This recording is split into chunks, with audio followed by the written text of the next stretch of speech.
Transformers Age of Extinction is way better than Sword Art Online. SAO is a sloppy mess that tries way too hard and fails miserably at being deep or meaningful. Meanwhile, Age of Extinction knows exactly what it is. A wild ride with giant robots, epic action, and a whole lot of fun. Transformers Age of Extinction is a 2014 American science fiction action movie. It's the fourth installment in the live-action Transformers movie series. Additionally, the movie is a sequel to Transformers Dark of the Moon. The phone number on the billboard here is apparently real. When you call the number, you'll get an automated message that warns you about the Transformers. Not sure if the phone number still works, but go ahead and give it a try if you want. Here we see Kate Yeager, played by Mark Wahlberg. Mark Wahlberg pulled from his real-life experience as a father in order to further develop his character in the movie. Lucas is being played by TJ Miller. The role of Lucas was actually written specifically for TJ Miller. The two women here resemble Megan Fox and Rosie Huntington-Whiteley, who are of course the female protagonists of the first three Transformers movies. The movie theater here is the exact same theater that was in the most recent season of Castle. Sequels and remakes, bunch of crap. That line is pretty ironic since director Michael Bay is most well known for sequels and remakes. In fact, his production company Platinum Dunes has remade a lot of horror movies. Here we see the posters for the movies El Dorado and Here Come the Girls. The house here is the same one used in the first scenes of the 2003 movie Secondhand Lions. The playing cards here are a reference to the same tactic the US government employed with the Iraq War. They distributed sets of playing cards to soldiers with the identities of the most sought after members of Saddam Hussein's government. The two evil human organizations in the movie Cemetery Wind and KSI are based on the terrorist group Mech from Transformers Prime. KSI represents the science side of Mech, while Cemetery Wind represents the military side. The rusted truck here is a reference to the original Freightliner design of Optimus Prime from the 1980s Transformers toys and cartoons. Here we see a South by Southwest poster. South by Southwest is an annual festival of music, film, and technology held in Austin, Texas. My brother ain't no joke. Who, Jerry? Kate Yeager makes fun of a brother named Jerry here. In the 2005 movie Four Brothers, Mark Wahlberg's character had a brother named Jerry. What a coincidence. James Savoy has a tattoo of the name Cora on his forearm. This is in honor of his deceased sister. James Savoy said that he lost a sister in Chicago. Ratchet already appears to know who Lockdown is. This is a reference to the online Cyber Missions episodes, which took place between Transformers and Transformers Revenge of the Fallen. The episodes featured Ratchet and Lockdown fighting against each other. Lockdown's facial features resemble the Quintessons, the godlike biomechanical creators of the Transformers. This is a subtle hint that the Quintessons are Lockdown's masters. The GM Designer Center stood for the CIA office. The director's office is actually the office of legendary car designer Harley Earl. All the furniture in the office was designed by Harley Earl himself. The basketball shooting robot in the shop here is from an actual competitive robotics team from Austin, Texas. They are the first robotics team 2468 from the spring 2012 competitive. The shooting star in the background is a director trademark of Spielberg, who is also the executive producer of the live-action Transformers movies. Director Michael Bay has stated that Lockdown is the movie's most interesting character. Quote, "He travels the galaxy, he works for somebody else. He's here for one person, one alien, and then he's out of here, so he doesn't really want to take sides. The cause and balance of the galaxy is kind of messed up when different species play with different species, and that opens up a whole other gigantic world for Transformers." Jack Rayner, the actor who plays Shane, was chosen after his critically acclaimed performance in the 2012 movie What Richard Did. The Autobot here is Leadfoot from Transformers Dark of the Moon. The movie introduces a less complex and smoother design for the robots. This is inspired by the designs from the IDW Transformers comics and Transformers Prime. Director Michael Bay has said that the redesign is like Batman getting a new suit in each movie. The haiku that Drift recites is a homage to Skybite from Transformers Robots in Disguise. Skybite is a Predacon who enjoyed reciting haikus and other poetry. Speed Racer. Speed Racer is a reference to the 2008 movie, which is based on the 1960s Japanese anime and manga series of the same name. Superdad. Superdad is a reference to the 1973 movie of the same name. This child is about to kick your ass. Bumblebee's lines here are a combination of the lines spoken by DeForest Kelley in Star Trek The Motion Picture and Woody Harrelson in White Men Can't Jump. Love it. This is a pretty awesome Kasim G cameo. Kasim G is a comedian, actor, and YouTuber. Nobody puts baby in a box. That's a reference to the 1987 movie Dirty Dancing. Nobody puts baby in a corner. Introducing Stinger. The woman introducing Stinger here is actually Jessica Gomez, an Australian model. Stinger is based on the Decepticon Wasp from Transformers Animated. Wasp was an evil counterpart to Bumblebee. You talk to me like that? That line is from the 1987 movie The Untouchables. It was spoken by Robert De Niro's character. Now get out of here. That line is from the 1966 movie El Dorado. It was spoken by John Wayne's character. Son of a... That line is from the 1985 movie Spies Like Us. It was spoken by Chevy Chase's character. I'm perfectly calm, dude. That line is from the 1998 movie The Big Lebowski. It was spoken by John Goodman's character. John Goodman also voices Hound in this movie. Get out of my face. That line is from the 1983 movie Trading Places. It was spoken by Eddie Murphy's character. Can't touch this. That's from the 1990 song You Can't Touch This by MC Hammer. Bumblebee's new alternate mode here is a 2014 Chevrolet Camaro concept. The guy in the truck here is actually Michael Bay, the director of this movie. That is why I have no fear. Galvatron is voiced by Frank Welker, who was the original voice of Megatron in the Transformers franchise. Frank Welker also voiced Megatron in the sequel to this movie. The alien gun sword is pretty similar to Ka Diargo's Qualta Blade from the Farscape franchise. Ka Diargo's Qualta Blade also opens to reveal a pulse rifle. The alien creature here looks very similar to an arachnid bug from Starship Troopers. Tessa is scared to walk on the anchor ropes. This is a reference to Shrek, just like how Donkey was afraid to cross the bridge over the lava. The song playing here is Battle Cry by Imagine Dragons. It was a song created to promote this movie, and it's the first live-action Transformers theme song that wasn't done by Linkin Park. This is Rainbow Dash from My Little Pony. So good. Oh, hang on. Gil's ringtone is the classic Transformers cartoon theme in MIDI form. There's a Kremzik painted on the front of this bike. That's a creature from G1 Transformers. The guy here is Zhou Ximing, China's first ever Olympic gold medalist boxer. Joshua Joyce is drinking Shuhua milk here. That's the exact same thing that Jerry Wang was drinking in Transformers Dark of the Moon. May I finish my Shuhua milk, Donnie?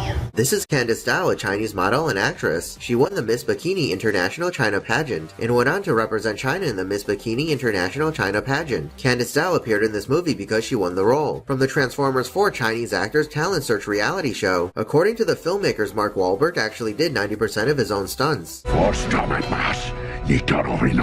This is the first time that Optimus Prime speaks in his native Cybertronian language. In any of the live-action Transformers movies, director Michael Bay chose not to include the Dinobots in the previous Transformers movies because the writers could not come up with a convincing reason why robots would need to take the metallic form of giant reptiles who went extinct eons ago. If you look here, you can see that Grimlock has 2 claws on his forearms. Original designs for Grimlock had 3 claws on his forearms. This was because prior to 1989, intact forearms of the T-Rex had never been found, and paleontologists thought that T-Rex had 3 claws on their forearms. I'm like a fat ballerina. Director Michael Bay was the one who described Hound as a ballerina with guns. The ballerina part of that quote became part of Hound's dialogue in the actual movie. The guy here is actually Han Gen, a Chinese manopop singer and actor. Also, the song playing here is called Who Control. Han Gen created the song for the Transformers Age of Extinction OST. Harold Attinger is the first human being that Optimus Prime has ever killed in any of the Transformers movies. I'll ride with you anytime, Spike. Crosshairs calls the Dinobot Scorn by the nickname of Spike. This is a reference to Spike Witwicky, the Autobots' human ally from the other Transformers stories. Optimus Prime leaves Earth to find the creators. This was actually one of the originally proposed ideas for the plot of the Transformers the movie. However, it was rejected for unknown reasons. What did you think of Transformers Age of Extinction? Let me know your opinion in the comments below. Also, let me know which is your favorite live-action Transformers movie. If you enjoyed this video, make sure to leave a like and subscribe for more videos. Also, don't forget to turn on notifications for my channel so you never miss a video. As you can see, Transformers Age of Extinction is way better than SAO, and it's not even close. SAO thinks it's clever, but it's just a boring anime with a bland main character and way too much talking. It drags on and on like it's going somewhere, but it never does. Meanwhile, Age of Extinction gives us what we came for. Giant robots throwing punches, explosions everywhere, and non-stop action. It doesn't pretend to be something it's not. Just pure, awesome fun. So yeah, there's no contest here. One is a blast, and the other is just a waste of time. Here are some other awesome Mark Wahlberg movies you should check out. Infinite is a 2021 American science fiction action movie. It's based on the 2009 novel The Reincarnationist Papers by D. Eric Microns. In this video, I'll break down the Infinite movie, explain the ending as well as what's next. Let's get started. The movie begins with a voiceover from Evan McCauley. He's explaining the Infinites and how they're gifted with a memory of all their past lives. There are 2 different factions, the Believers and the Nihilists. The Believers want to help humanity, while the Nihilists want to end the cycle of rebirth. New technology has given the Nihilists an opportunity to end all life on Earth. In Mexico City, there's a car chase and Heinrich Treadway is trying to escape from the police. He has a mysterious briefcase in his car. Heinrich jumps onto a construction crane, while his colleagues Abel and Leona are both killed. Evan McCauley wakes up and tries to get a job in New York City. He struggled with mental illness in his past and was institutionalized for 2 weeks, so no employer wants to hire him. Evan knows how to craft a katana, even though nobody showed him how to do it. He sells the katana to a drug dealer and gets paid in pills. The drug dealers don't give Evan enough pills though, so he attacks them and takes the katana back. Evan attempts to run away, but he falls on a car and gets knocked unconscious. The police arrest him, and Evan gets interrogated by someone named Bathurst. Bathurst tries to get Evan to remember his past lives. He threatens to shoot him, and Evan suddenly remembers everything. Nora breaks into the interrogation room and rescues Evan, but Bathurst chases them. They're able to lose Bathurst and drive to an airplane hangar. Nora explains that all of Evan's delusions are actually memories, and he's been reincarnated. Evan gets on the plane with Nora and they fly to a secret base called the Hub. During the flight, Nora tells Evan about the Infinites. They arrive at the Hub, and we find out that Evan is actually a reincarnated Heinrich, and Nora is a reincarnated Leona. We learn that Bathurst and Heinrich used to be friends, but Bathurst lost faith and wanted to find a way to stop reincarnating, and created something called the Egg, which is designed to kill everything on Earth. If there's nothing left alive, then there's nothing left to reincarnate into. The Egg was in the briefcase we saw at the beginning of the movie, and Heinrich hid it somewhere before he died. Bathurst tortures Brian Porter to find out where Evan is, and then he kills him. The believers have kept Heinrich's body, and Evan trains to regain his memories. You can't kill an infinite because they can just get reincarnated, but a gun called a dethroner can pull out your soul onto a digital chip to stop you from reincarnating. If Bathurst really wants to stop reincarnating so much, then why doesn't he just get someone else to shoot him with a dethroner? He doesn't need to kill all life on the planet. Abel was dethroned, so that's why he didn't return. Bathurst and the other nihilists infiltrate the secret base and kill a bunch of people. However, Evan and Nora have gone to London to try and get help from the artisan. The artisan resets Evan's memories by using a machine that drowns him, and he's able to remember where the egg is located. It's actually inside Heinrich's body back at the Hub. However, Bathurst was secretly watching everything, and he now knows where the egg is. Bathurst is able to recover Heinrich's body, and he finds the egg inside of it. Nora goes after Bathurst alone, but Evan comes to rescue her, and together they drive to Bathurst's castle. Nora stays behind to destroy all the hard drives, while Evan goes after Bathurst on his own. Evan breaks into Bathurst's plane to destroy the egg. However, Bathurst shoots him with a dethroner. It doesn't do anything though, since Evan has a steel plate in his head. Evan and Bathurst fight, but the egg gets blown out through a hole in the plane. Evan and Bathurst both jump out of the plane, and Evan is able to disarm the egg. Evan shoots Bathurst with a dethroner, but he also dies after falling into the water. Meanwhile, Nora destroys the hard drives and frees the souls of the other infinites. She also dies from her gunshot wound, but she gets reincarnated. Nora meets with another boy, who we can assume is a reincarnated Abel, since they agreed to meet up at this exact location. Finally, we move to Jakarta, Indonesia. A boy fights with a katana while the artisan watches. This boy is a reincarnated Evan. As stated at the beginning, Infinite is based on D. Eric Micron's 2009 debut novel, The Reincarnationist Papers. The novel is quite different from the movie. Here's the plot synopsis of the novel. Found in Rome 20 years ago, The Reincarnationist Papers follows Evan Michaels, a troubled young man who struggles with having memories from two other lives. Believing that he is the only one in the world burdened with other people's complete memories nearly leads to his self-destruction, until he meets a mysterious woman named Poppy. She understands Evan's struggle because she is exactly like him, only she remembers 7 lives. Poppy changes Evan's world forever when she invites him into a centuries-old secret society of 28 others who are like them, and he realizes that he is not alone. The reincarnationists, collectively known as the Cognomina, recall all their past lives and experiences, and find one another over and over again in each new incarnation. But to become part of this secretive group, Evan must first prove that he is truly one of them. Overall, the main theme of the novel and the movie is how people are different at different times of their lives, and the possibilities are infinite. In an interview with Writer's Digest, D. Eric Microns explained how he got the idea for the book. Here's what he said: "I am fascinated by time, and how we are different people at different times in our lives. We are students, then workers, then retirees. We are children, then parents, and then grandparents. And each person we were helps us to become that new person we need to become." I think this quote captures it best. Every man is his own ancestor, and every man his own heir. He devises his own future, and he inherits his own past. H.F. Hedge. We've all heard the age-old saying, "If I only knew then what I know now." I took that thought to its extreme by envisioning characters with centuries of knowledge and wisdom inherited from a total recall, language, skills, experiences of their past lives. If you go on the website, you can see that book 2 is coming soon. D. Eric Microns mentioned in an interview with the Denver Post that there are going to be at least 3 books in the series. He's currently on the 6th draft of book 2, and it should be out in late 2021 or in the first half of 2022. A sequel to the Infinite movie is also possible, depending on how this movie does on Paramount Plus. They would have to get a new cast though, because apart from the artisan, all the other major characters died, so now they're completely different people. We also know that the egg hasn't been destroyed. Evan disarmed it, but he didn't destroy it, so maybe it'll get recovered in the future when they find Evan's body. Furthermore, it would be interesting to learn about that mysterious energy power that Evan and Heinrich were able to use. Why are they the only infinites who can do this? Do other infinites have any special abilities as well? Perhaps they could explore that topic in a a future sequel. So what's next for Mark Wahlberg? There's the Uncharted movie coming out in 2022. He plays Victor Sullivan. Afterwards, there's Stu, Arthur the King, and the $6 billion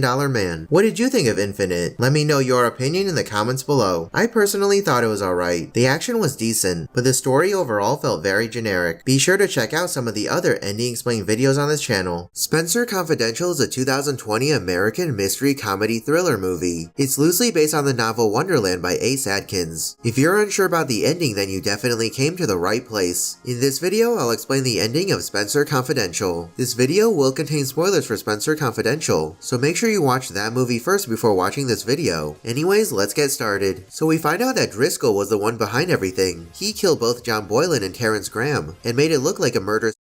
Driscoll and a bunch of other corrupt cops are in the drug trafficking business. They plan to restore the Wonderland Casino and make that the front of their operations. Spencer and Hawk hijack one of Driscoll's drug shipments, and as a result of this, Driscoll takes Henry as hostage. Spencer agrees to meet Driscoll at Wonderland and exchange the drugs for Henry's life. The characters meet up at Wonderland, and there's a big shootout and chase scene. Spencer eventually catches up to Driscoll, and instead of shooting him, there's a fist fight between the two. Spencer is able to win the fight, and he makes a citizen's arrest. Justice is finally served. The Wonderland Casino is shut down, and the corrupt cops are exposed. Afterwards, we see that Spencer and Hawk are both in the hospital and recovering from their injuries. Then sometime later, the characters decide to go eat some lobster. At the restaurant, the news is playing, and a firefighter named Marty Foley gets arrested in connection to an arson at St. Aidan's Church 2 years earlier. Spencer says that he knows Marty Foley and even went to high school with him. Finally, the movie ends on a close-up shot of Spencer's face. There are no mid-credits or post-credit scenes, but this is definitely not the last we'll see of Spencer. The ending definitely leaves room for a sequel. I'm sure that Spencer knows Marty Foley is actually innocent and was set up. This movie is based on Wonderland by Ace Atkins, which I believe is the 42nd novel to feature private detective Spencer. The character Spencer was created by Robert B. Parker, and he used to appear on the TV show Spencer for Hire, as well as a few other made-for-TV movies. After Robert B. Parker passed away in 2010, Ace Atkins was selected by Robert B. Parker's estate in 2011 to take over writing the Spencer series of novels. Ace Atkins has written a total of 8 Spencer novels. Ace Atkins' 5th novel about Spencer is called Slow Burn, which came out in 2016. It centers around a fire at a church, which is just like what happened on the news report at the ending of this movie. The novel is about Spencer and Hawk investigating a fire at a boarded-up Catholic church that killed 3 firefighters who were trapped inside. Most people believe it was an accident, but one of the firefighters named Jack McGee, who lost his best friend in the fire, suspects that it was arson. So if they're going to make a sequel to Spencer Confidential, then I'm sure they'll use some plot elements from Slow Burn. Spencer Confidential is the 5th collaboration between actor Mark Wahlberg and director Peter Berg. If a sequel is going to be made, I'm predicting that they'll team up once again to work on the sequel. I would say that the sequel depends on the box office performance of this movie, but then again it's a Netflix movie, so box office doesn't really matter here. What did you think of Spencer Confidential? Let me know your opinion in the comments below. I personally thought it was alright. It doesn't really do anything new or unique, and if you've seen any cop thrillers in your life, then this movie is very predictable, but it was still a fun watch regardless, and I really like the relationship between Mark Wahlberg and Winston Duke's characters. What Men Want is a 2019 American fantasy comedy movie. In this video, let's take a look at some What Men Want Easter eggs and trivia. If the movie title sounds familiar, it's because this is basically a gender-swapped version of the 2000 movie What Women Want, starring Mel Gibson, back when he was considered a hot leading man, and not just to the Holocaust denier demographic. The main star of this movie, Taraji P. Henson, is actually a big fan of the original movie. She has stated that it's one of her all-time favorite comedies. Since this movie is about a pro sports agent, it's not too surprising that there are athletes in it, but they really went out of their way to load it with so many pro athlete cameos that it looks like an ESPY award show. Lisa Leslie, Shaquille O'Neal, Grant Hill, John Collins, Devonta Freeman, and Karl Anthony Towns all appear as themselves, as do NBA team owner Mark Cuban and NBA Commissioner Adam Silver. As if that wasn't enough, they also name-dropped everyone else they could, including Jackie Robinson, Tom Brady, Steph Curry, and Serena Williams. And the pro athlete references don't end there. In Ali's apartment, we see a photograph of Muhammad Ali, and in a later scene, we see a photograph of younger Ali reading a book about the boxing great. We're also shown that Ali's dad owns a boxing gym, and she says that she always wanted to be a boxer when she grew up. So this is not so much as an Easter egg, as it is a solid right cross to the audience about the origin of her name. Still, more sports references can be found in the office of Ali's boss, Nick Ivers, which is loaded with sports memorabilia, including signed jerseys from NBA All-Stars Larry Bird and Dominique Wilkins. The real Easter egg here, however, is the actor portraying Nick himself Brian Bosworth, or the Boz as he was known during his linebacker days with the Seattle Seahawks. The Boz had to retire from the NFL after only 2 seasons, but he continues to come off the bench as an actor, since we're on the subject of actors as Easter eggs themselves. Another character in the movie, Skip Davis, is portrayed by Richard Roundtree. Is just being the original Shaft enough to make you an Easter egg? There are a lot of pop culture references beyond sports as well. For example, Ollie's assistant Brandon mentions a Gaga video, no doubt referring to the American singer-songwriter Lady Gaga. After learning about the tea that gave Ollie her powers, Brandon quips, "I thought black people stopped drinking tea after Get Out." I thought black people stopped drinking tea after Get Out. Referring to the hypnosis scene in the 2017 Jordan Peele movie. In that movie, the main character, Chris, is hypnotized by a teacup and a silver spoon. Right after she develops her amazing power, the minds of random guys on the street provide us with some other funny references. One man asserts that Michael Keaton was the best Batman, which I'm sure is upsetting to Christian Bale. Another elderly man refers to Ollie as Oprah, which is just a shot at old people, I guess. Sister, the fortune teller, hilariously played by Erykah Badu, calls Ollie's power the Shine at one point. And for those of you who are not Stephen King fans, this is a callback to the 1980 movie The Shining, based on Stephen King's 1977 novel of the same name. Ollie's power is kind of similar to the skills of Danny, the clairvoyant tricycle riding kid in the movie. Just like The Shining, this movie also has an adorable little kid. Ben, played by Austin Moore, is the son of Ollie's love interest Will, played by Aldous Hodge. After the two adults sleep together, little Ben puts Ollie's underwear on his face like a mask and says, "Welcome to Wakanda."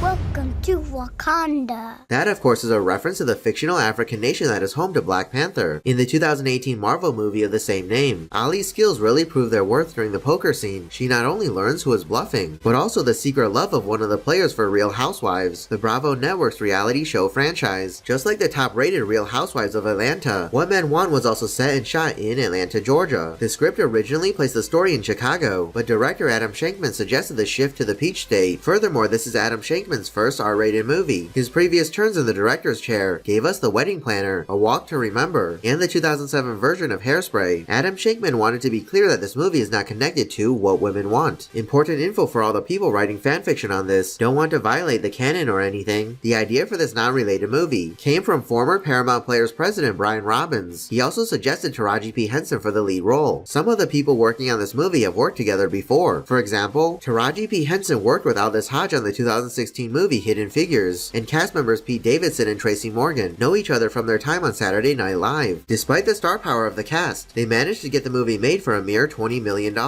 Remarkable when you consider that What Women Want cost $70 million to make nearly 20 years ago. They must have gotten a really good deal on catering. In its opening weekend, What Men Want is projected to make between $18 to $20 million. And if it continues to see strong ticket sales, the producers have several ideas for sequels. One suggestion was that the little boy Ben will somehow get the ability to read minds like Ollie, and hilarity would of course ensue. Many of the cast members have stated that they will be interested in a sequel or spin-off because actors have mortgages and stuff. Well, that's it for this video. What did you think of What Men Want? Let me know your opinion in the comments below. Also, let me know which is your favorite remake of a comedy movie. If you enjoyed this video, make sure to leave a like and subscribe for more videos. Also, don't forget to turn on notifications for my channel so you never miss a video. Thanks for watching, and I'll see you in the next video.